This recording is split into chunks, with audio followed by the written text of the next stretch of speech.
Good morning, sir. Good morning, classmate.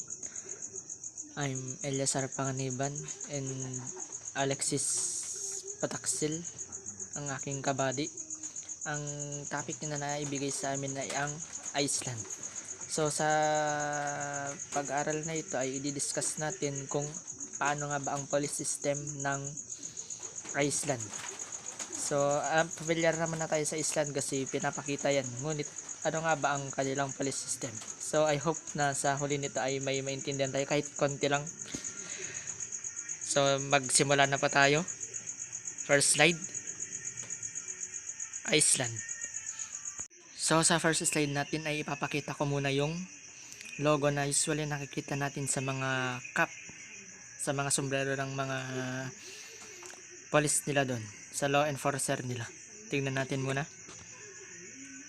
Okay, sa unang picture yan, kung nakikita nyo yan, yan yung usually nakikita natin sa mga head, ay sa mga cap nila. Yan, yung logo na yan. Okay, next, short detail of the country. Iceland is a Nordic island country in the North Atlantic with a population of 360,390 and an area of 103,000 km. So alam naman natin ang Iceland ay matatagpuan sa North Atlantic, ano nakalagay na diyan. Alam ko na alam niyo na ang Iceland ay isa sa sikat na tourist spot sapagkat pinagmamalaki nila doon ang Aurora Borealis. Iceland having low crime rate, napakababa ng tsansa na magkaroon ng krimen. Halos sa isang taon meron lamang isang naitalang isang krimen na nagaganap o halos wala pa.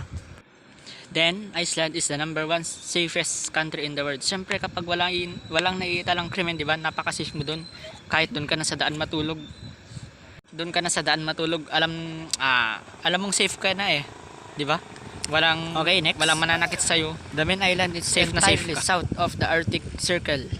Iceland is a representative democracy and parliamentary republic. Iceland was the first country in the world to have a political party formed and led entirely by women. The head of state is the president, while the head of government is prime minister. So ang political party ng Iceland ay nahahati sa dalawa. Yung isa, the head state is the president, while the head of the government is prime minister. Okay, next slide. Ito, Iceland. Yan. Kung makikita yung kulay pula, di ba? Napakaliit lang. Parang sinlaki lang yata ng Pilipinas. Napakababa ng tsansa na maganap ang krimen. Sapagkat siguro disiplinado sila dun sa bansang yan. Okay, next slide. Overview of police system. Police agency, Icelandic Police Department, Ministry of the Interior, ranks National Police Commissioner, pinaka-highest, Police Cadet, yung pinakababa naman. Type of law enforcement, centralized. Estimated strength 750.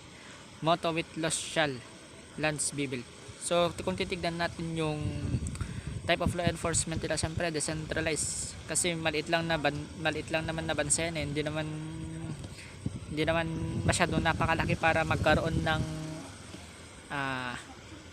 hindi naman masyadong malaki para maging decentralized, di ba? Then estimated strength is 750. Dati 730 lang yan. So nadagdagan ng 20. So may dadagdag lang ako dito sa overview of police system na ang Logregland ay ang police force na responsible for law enforcement dun sa Iceland. Okay, next slide. The police can trace its origin to 1778 when the first traces of industry started to appear. Up until that time, the law had been enforced first by individuals, permitted to do so by Althing and then by Sivslamen, sheriff, and other royal proxies. Next slide. In 1803, the first proper policemen were commissioned in Reykjavik as it became a free town or capstore. Noong 1803, ang proper policeman na commissioned sa Reykjavik. Ang Reykjavik ay ang capital ng Iceland. The first police chief was Ramos Fridensberg, the town mayor, who hired 2 former soldiers Ole Bjorn and Wilhelm Nolte as the first policemen. So yung first chief was Ramos Freyensberg. So ay isang mayor na nag-hire pa ng dalawang soldier, ano, si Ole Bjorn at Wilhelm Nolte, ang mga unang policemen. Okay, next slide. It was not until shortly after 1891 the policemen were hired in the most of the other areas of Iceland. So ito na nagsimula na lumaganap yung policemen sa Iceland. Kung saan na hired diyan na 1891. Okay, next slide. Organization of the Icelandic Police. All police activities in the country are operated by the state under one control. The Minister of Justice is the supreme commander of the police. The National Commissioner administer the police under authorization of the minister. Kung titignan natin dito sa organization, the country are operated by the state under one control. Ito na, the Minister of Justice is the supreme commander of the police. Yan, pinasa kaliwa, Minister of Justice. Yan yung supreme commander ng mga police. Kung titignan natin, ang baba ng Minister of Justice is National Commissioner. The National Commissioner administer the police under authorization of the minister. Yan, yung pinagsisilbihan niyan is Minister of Justice at Minister of Foreign Affairs. So sa baba naman ng National Commissioner ay ang National Police College, 25 Police District, Keflavik Airport Police. Yan na, kung saan nahati-hati na yung mga yan. Kahit nahati-hati yung mga yan is under pa rin siya sa National Commissioner. Tapos itong National Commissioner is sa Minister of Justice. Hindi kagaya dito sa Pilipinas na lahat is under sa Chief of PNP. Okay, dagdag ko lang. For policing purposes, Iceland is divided into 25 districts corresponding to the administrative district. The district commissioner are also commissioner of police, the exception being Reykjavik, where there is a separate police commissioner. Okay, dito naman sa recruitment. Halos wala akong search dito. Naghanap na rin ako sa Google. Search ako ng search. Walang lumalabas dito sa recruitment nila. Dito lang ako natagalan. Halos wala akong search. Pasensya na. Okay, next slide na lang tayo. Okay, next slide. Firearms, weapon, equipment. Although police officers carry only extendable batons and MK for OC spray, pepper spray. Police on duty, they are trained in the use of firearms and are, next slide, should firearms in certain situations. Most patrol vehicles are equipped with firearms in order to limit the response time needed in assignments that demand armed police. The firearms stored in a special weapon locker. The special weapon team, the Vikings, carry out the daily assignment. Ang mga kapulisan ng Iceland ay hindi lagi, not regularly nila nahawakan ang kanilang baril. Naka-duty sila pero hindi nila nahawakan ang baril. Yun lamang the Viking Squad. Yan, special forces nila ay ang Viking Squad. So dito sa part na to ay titignan natin kung ano lagi ang kanilang hawak, kasuotan at weapon and equipment. Ito yung OC spray na tinutukoy kanina. Yan. OC spray pepper. Yan yung itsura niya. Next, ito naman yung sasakyan nila. Kung nabasa natin log reglan, sabi yung log reglan na yan is sila yung responsible for law enforcement sa Iceland. Yan. Log reglan. Next, ito yung Viking Squad na kung sa elite. Tignan nyo nasa cup nila. Diba yung logo kanina nasa pinakaunang slide. Yan yung elite. Yan yung Viking Squad na tinutukoy. Viking Squad ng Iceland. Next, uniform. The police wear black uniforms marked with traditional black and white check markings and the police star. The cruiser patrol officers used are made from a fire-resistant material. So, titignan natin kung ano yung itsura ng kanilang uniform. Ito yung uniform nila. Kung nakikita nyo, nakafocus lang sila sa isang traditional uniform na saan pure black ano. Hindi katulad dito sa Pilipinas na merong type A, type B, type C, ganun. Sila ay isa lang. Yan, pure black. Next is ang ranks and insignia ng Icelandic Police. So makikita natin dito na from highest to lowest din sila. At pareho ding centralized. So makikita natin yung pinakamababa is pure black siya. Tingnan nyo habang tumataas yung rank niya nakakaroon siya ng kulay yellow. Tapos yung pangatlo meron na siyang isang guhit. Yan. 1, 2, tapos ay star. Tapos yung pangalaw, 2 star. Tapos habang tumataas yung malaking guhit, di ba? Yan.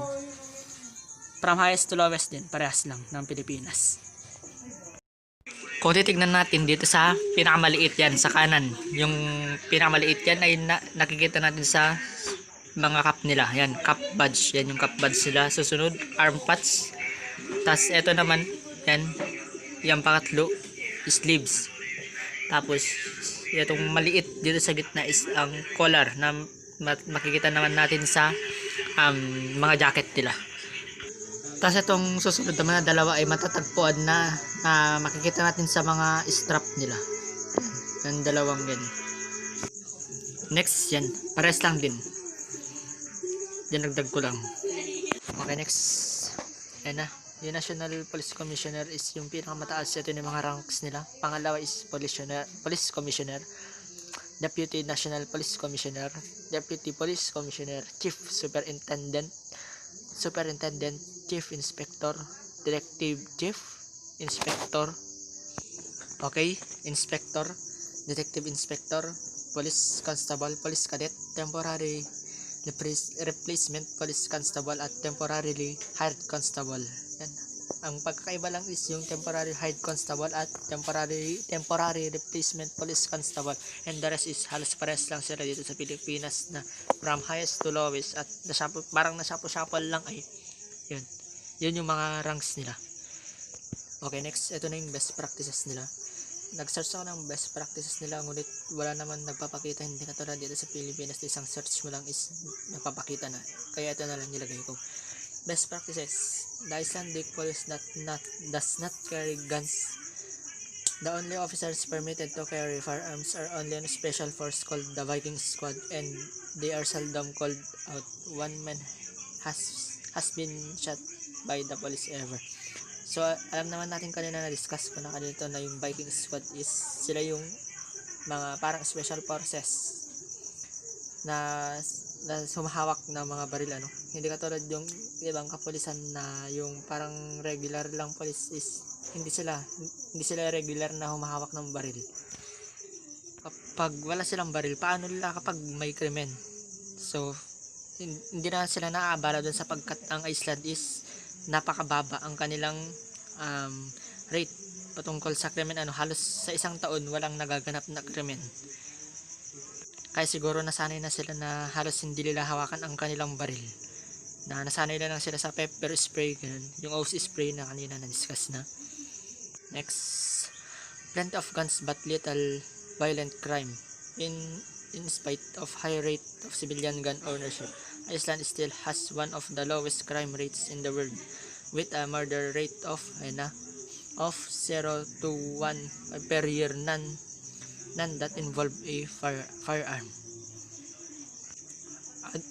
Other detail, highest officer in the district is superintendent of police. Ito yung namumuna sa district, yung highest officer nila, superintendent of police. An officer of the rank of superintendent of police heads the district police force. Siya yung namumuna sa district police force, yung superintendent of police.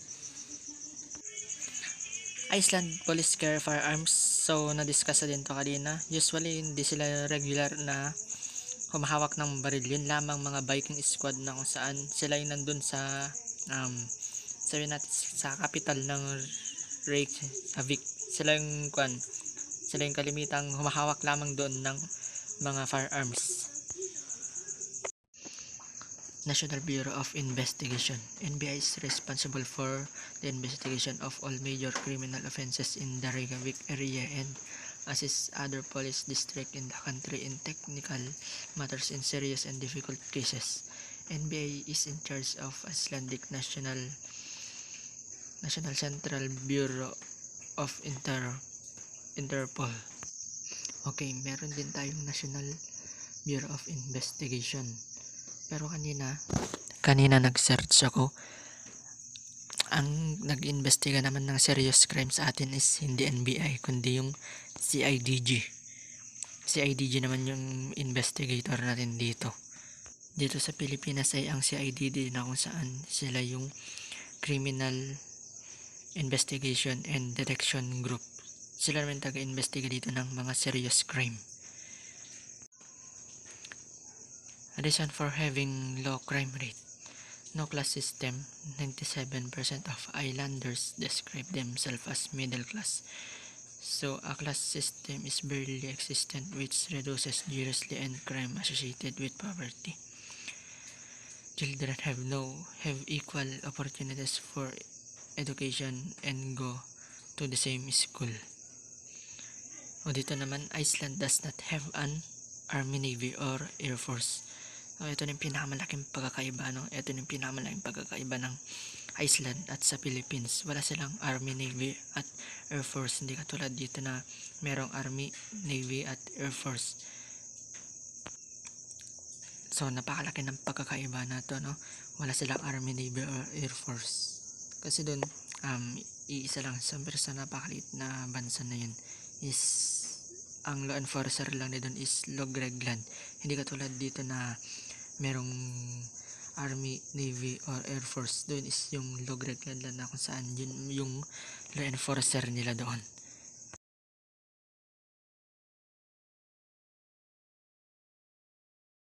Okay, maraming salamat sa pakikinig. Sana meron kayong natutunan kahit konti lamang. Si Sir nang bahala kung meron pa siyang idadagdag. Maraming salamat ulit. God bless.